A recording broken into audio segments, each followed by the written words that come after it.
Shine tech మీ ఇంటిని మరింత అందంగా మార్చాలనుకుంటున్నారా? స్పెషల్ అట్రాక్షన్ తో పాటు లివింగ్ కి perfect solution. UPVC windows and doors, Bontada group. నమస్తే, welcome to Suman TV.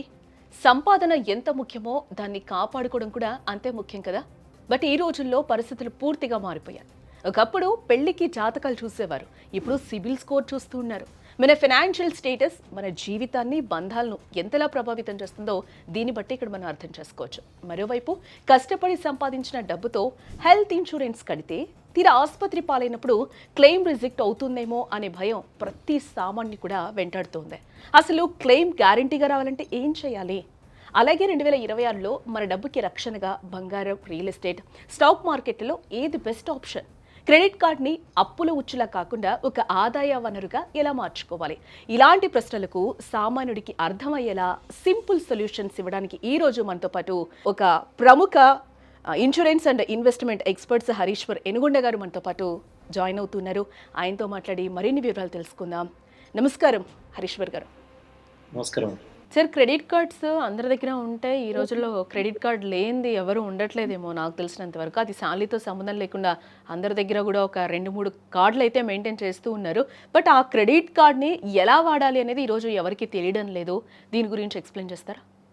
Credit cards ఇది ఏదైనా సరే మేడం, పరిమితికి మించి అంటే అతి అనర్థానికి దారితీస్తుంది అని పెద్దలు చెప్పినట్టుగా ఏదైనా లిమిట్గా యూజ్ చేస్తేనే దానికి కొంచెం బెటర్ ఉంటుంది. క్రెడిట్ కార్డ్ విషయంలో అయితే ఇది ఖచ్చితంగా యాప్ట్గా ఉంటుంది.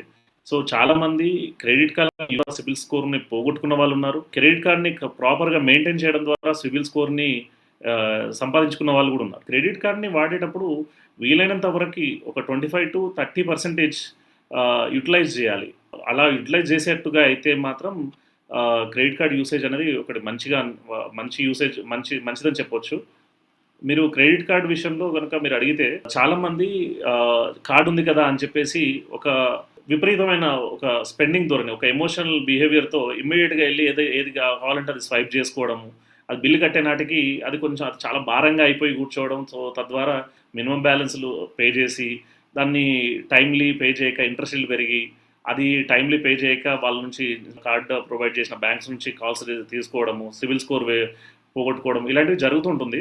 బట్ కానీ కార్డుని ఎలా యూటిలైజ్ చేయాలి అంటే మాత్రం ఒక 25-30% లిమిట్, మరి ఒక 1 lakh లిమిట్ కనుక కార్డులో ఉంటే కనీసం 25-30% బిల్ జనరేట్ అయ్యేలాగా చూసుకొని కట్టుకోవడం అనేది మంచి పద్ధతి. సార్, ఇక్కడ ఇంకొకటి కూడా, ఇందాక మీరు మినిమం మ్యాక్సిమం మాట్లాడారు కాబట్టి అందరికీ ఏంటి అని అంటే ఆ కార్డ్ నుంచి తీసి ఈ కార్డ్కి అడ్జస్ట్మెంట్, ఈ కార్డ్ నుంచి తీసి మిగిలిన 2 కార్డులకి అడ్జస్ట్మెంట్ చేస్తూ ఉంటారు. దీంట్లో మినిమం అమౌంట్ మనం వాడింది ఒక 40,000 అనుకోండి, దానికి ఒక 1,200, 1,300, 1,400 కడితే సరిపోతుంది. మీ దగ్గర అమౌంట్ అంత లేకపోతే అన్నట్టు ఒక మెసేజ్ అయితే మనకి వస్తూ ఉంటుంది. అది కట్టేంత వరకు మెసేజ్లు వస్తూనే ఉంటాయి ఆ బ్యాంక్స్ నుంచి. ఈ నేపథ్యంలో అందరూ ఏం చేస్తారంటే, సరే మినిమం అమౌంట్ ఒక 1,500 కదా, 1,200 కదా, కట్టేద్దాం, అసలు అమౌంట్ ఉంది దాంట్లో నుంచి ఒక 2,000 తగ్గిపోతుంది, పర్వాలేదులే, మనకున్న 40,000లో నుంచి ఒక 38,000కి వస్తుంది అని అనుకుంటారు.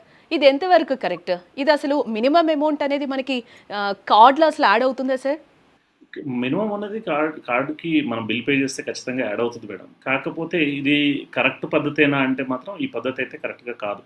ఎందుకంటే ఒక అప్పును తీసుకెళ్ళి ఇంకో చోట నుంచి అప్పు చేసి మళ్ళీ ఇంకో అప్పును తీర్చడం అన్నది ఇదేంటంటే వాయిదాల పద్ధతిలో ఇది అటు నుంచి ఇటు నుంచి అటుకు మార్చడమే ఉంటుంది. కానీ నిజానికి దానివల్ల పెద్దగా వచ్చే ప్రయోజనం ఏం లేకపోగా ఇంకా అది ఏమంటారంటే అది డీప్గా వెళ్ళిపోతుంది. ఇంకా ఆ లోన్స్ ఈ సైకిల్ అనేది ఇంకా అది పెరుగుతూనే ఉంటుంది కానీ తగ్గదు.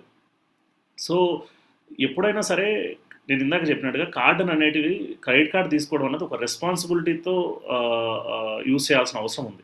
Credit card is not something like ఒక క్రెడిట్ కార్డ్ అనేది ఏదో నా దగ్గర క్రెడిట్ కార్డ్ ఉంది కదా అంటే అదొక ఒక ప్రెస్టీజ్ కాదు, లేకపోతే క్రెడిట్ కార్డ్ ఉంది కదా అని చెప్పేసి మోమాటానికి ఎక్కడ పడితే అక్కడ వాడేయడానికి కాదు. దానికి కొన్ని పరిమితులు విధించుకోవాలి. Credit card is more responsibility ఓరియంటెడ్లో మీరు చూడాల్సిన అవసరం ఉంటుంది మేడం. ఇక్కడ నుంచి తీసి అక్కడ కడతాను, అక్కడ నుంచి ఇక్కడ తీసి ఇక్కడ కడతాను అంటే అది రాను ఏమైపోతుందంటే అది ఇంకా మనని లయబిలిటీలోకి అప్పుల్లోకి కూరుకుపోయేలాగా చేస్తుంది తప్ప దానివల్ల ప్రయోజనానికి కంటే కూడా నష్టమే ఎక్కువ. చాలా మంది ఇలాంటివన్నీ సార్, ఇక్కడ మనం మినిమం అనేది మాట్లాడుకుంటున్నాం కాబట్టి ఆ మినిమం అనేది కడితే సిబిల్కి ఏమైనా సపోర్ట్ అవుతుందా? మినిమం అనేది సిబిల్కి సపోర్ట్ అవుతుందా అనే దానికంటే కూడా యాక్చువల్గా బిల్ ఎంత జనరేట్ అయితే అంత జనరేట్ అయిన బిల్ని కట్టేసేయాలి మేడం. లేదు అంటే దాని మీద చాలా వరకు 30 నుంచి 45% కార్డ్ టు కార్డ్ డిఫరెన్షియేట్ ఉంటుంది. ఇష్యూ చేసే బ్యాంక్ టు బ్యాంక్ డిఫరెన్షియేషన్గా ఉంటుంది. బిల్ టైమ్లీ కట్టకపోతే చాలా వరకు ఎక్కువ ఛార్జెస్ పడతాయి. సో మనం బిల్లు కట్టలేని పొజిషన్లోనే ఉన్నప్పుడు ఆ ఎక్కువ ఛార్జీలు ఎలా కట్టగలుగుతాం? అలాంటి కట్టలేని పొజిషన్లో మీరు అన్నట్టు మళ్ళీ అటు నుంచి తీసుకొచ్చి ఇటు కడతారు, ఇటు నుంచి తీసుకెళ్ళి అటు కడతారు. అది పెరిగి పెద్ద కుప్పగా మారిపోతుంది. అది మోయలేని బర్డెన్గా మారిపోతుంది. ఆ మోయలేని భారాన్ని ఎలా వదిలించుకోగలుగుతారు? So don't get into the traps. Credit card అనేది ఇప్పుడు చాలామంది ఈ మాట మాట్లాడితే క్రెడిట్ కార్డ్ అనేది ట్రాప్ అంటారు. ట్రాప్ కాదు. క్రెడిట్ కార్డ్ ఈజ్ సంథింగ్ చాలా రెస్పాన్సిబుల్గా యూజ్ చేయాల్సిన కార్డ్ అది. లేదు మన దగ్గర డబ్బు ఎంత ఉంది, మనం ఎంత కట్టగలుగుతాము, మన బడ్జెట్ ఏంటి, ఇవన్నీ ఖచ్చితంగా తెలుసుకొని చేయాల్సింది. మినిమం బ్యాలెన్స్ కట్టడం ద్వారా కార్డుకి యాడ్ అవుతుంది, కానీ అది సిబిల్కి ఎలా యాడ్ అవుతుంది? అసలైన మొత్తం బిల్ పే చేయట్లేదు కదా. బిల్ మొత్తం పే చేయకపోతే ఆబ్వియస్లీ సిబిల్ స్కోర్ దెబ్బతింటుంది. డ్యూ పేమెంట్స్ కనిపిస్తాయి. రేపు సిబిల్ రిపోర్ట్స్ తీసినప్పుడు 2 months పెండింగ్ బిల్ కట్టారు, 3 months పెండింగ్ బిల్ కట్టారు అని చెప్పేసి క్రెడిట్ రిపోర్ట్లో వస్తుంది. ఫ్యూచర్లో లోన్స్ ఎలా ప్రొవైడ్ చేస్తారు బ్యాంకర్స్? ఈ క్రెడిట్ హిస్టరీని బేస్ చేసుకునే కదా చేస్తారు. సో మినిమం బిల్ అనేది it is not correct thing. Bill generate అయ్యింది అంటే ఆబ్వియస్లీ 100% బిల్ కట్టేయడమే ఉత్తమం.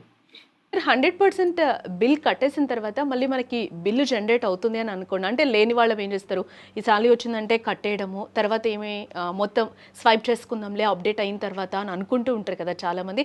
ఇది బెస్ట్ ఆప్షనేనా? లేదు మేడం.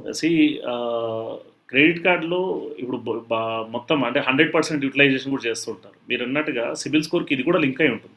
మీరు ఎంత క్రెడిట్ కార్డ్ యూస్ చేస్తున్నారు అనేది సిబిల్ అబ్జర్వ్ చేస్తుంటుంది. మీరు 25 to 30% క్రెడిట్ కార్డ్ యూస్ చేస్తున్నారు అంటే సో సిబిల్ అనుకుంటుంది okay he is responsibly using and ఇంత వీళ్ళ ఆర్థిక అవసరాలు చాలా తక్కువగా ఉన్నట్టుగా చూస్తుంది. అదే మీరు ₹1,00,000 లిమిట్ ఉంటే 80,000, 90,000, ₹1,00,000 విత్డ్రా చేసి మళ్ళీ బిల్ జనరేట్ అయినప్పుడు మళ్ళీ కట్టేస్తూ ఉంటారు. సో దీనివల్ల ఏంటంటే క్రెడిట్ అనేది యూటిలైజేషన్ ఎక్కువ ఉంటుంది. క్రెడిట్ ఎక్కువ యూటిలైజ్ చేస్తున్నారంటే వీళ్ళు చాలా క్రెడిట్ అనేది కోరుకునే వ్యక్తులు కాబట్టి వీళ్ళకి ఇది సిబిల్ స్కోర్ తగ్గడానికే దాపురిస్తుంది తప్ప ఇది సిబిల్ స్కోర్ పెంచడానికి కానీ ఏ రకంగానూ ఉపయోగపడదండి. సో సిబిల్ స్కోర్ పెరగాలి అంటే లిమిట్లో యూస్ చేయాలి అండ్ దాన్ని ఒక బడ్జెట్ వేసుకొని టైమ్లీ యూజ్ చేసిన తర్వాత ఇమ్మీడియట్గా పే చేసేసేయాలి. ఒకవేళ ఎక్కువగా క్రెడిట్ కార్డ్ని స్వైప్ చేయాల్సిన పరిస్థితి ఏర్పడినా కూడా సో మీరు మళ్ళీ దాన్ని ఇమ్మీడియట్గా బిల్ కట్టేయడం ద్వారా కొంత ఉపశమనం పొందవచ్చు. అంతేగాని నేను 100% యూటిలైజ్ చేస్తూ ఉంటాను, 100% నేను రెగ్యులర్గా వాడుతూ ఉంటాను అండ్ ఎవ్రీ మంత్ కొంతమందిని చూస్తుంటాను. ఇప్పుడు చాలామంది బయట చూసినట్టయితే క్రెడిట్ కార్డ్ స్వైప్ చేసి కూడా మేము డబ్బులు ఇస్తూ ఉంటాము, అక్కడి నుంచి మీరు డబ్బులు తీసుకోవచ్చు అంటే. కానీ అది కరెక్ట్ పద్ధతి అయితే కాదు. ఎందుకు అంటే మీ క్రెడిట్ యూటిలైజేషన్ అనేది పరిగణలోకి తీసుకోబడుతుంది సిబిల్ దగ్గర. సో క్రెడిట్ యూటిలైజేషన్ అనేది వెరీ ఇంపార్టెంట్.